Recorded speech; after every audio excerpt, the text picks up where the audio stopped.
This is going to be your foot strengthening drills, and with most things like this, we'll start off with the soft tissue work.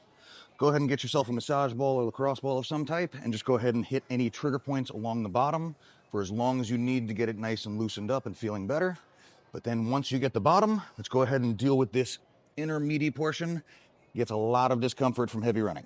So we'll just wedge it against the other foot and use that as a way to create some leverage to get in there nice and deep. So now that we're into the actual strengthening of the feet, we'll go ahead and spread the toes as hard as you can, and we'll start working on inverting and everting the feet.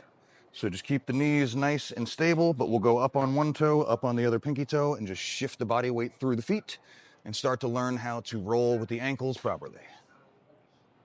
Do this like 10 to 20 times.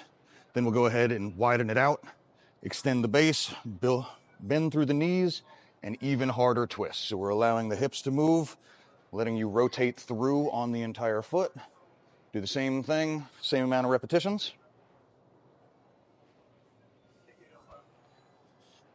After that point, we're going to go ahead and do spreads.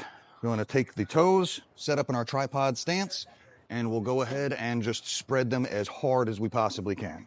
So tripod stance is going to be feeling the weight in the big toe, the pinky toe, and the heel pretty much equally.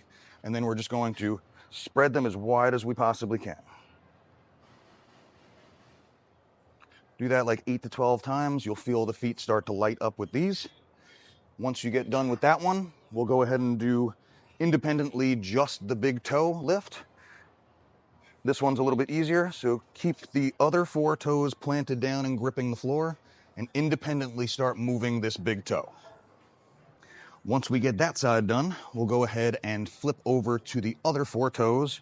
This one is much harder, so keep the weight in your big toe, the foot, and then we'll independently start to lift those 4 toes.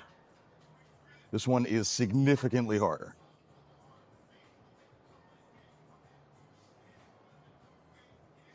And then once we're done with all of that, we'll do the final strengthening, which is spread them as hard as we can, dig them in, and try to claw the ground. We're trying to get grippiness through the feet, activating the big toe properly to stabilize the ankle, and this will stave off any of the chronic stress injuries that happen a lot in the feet.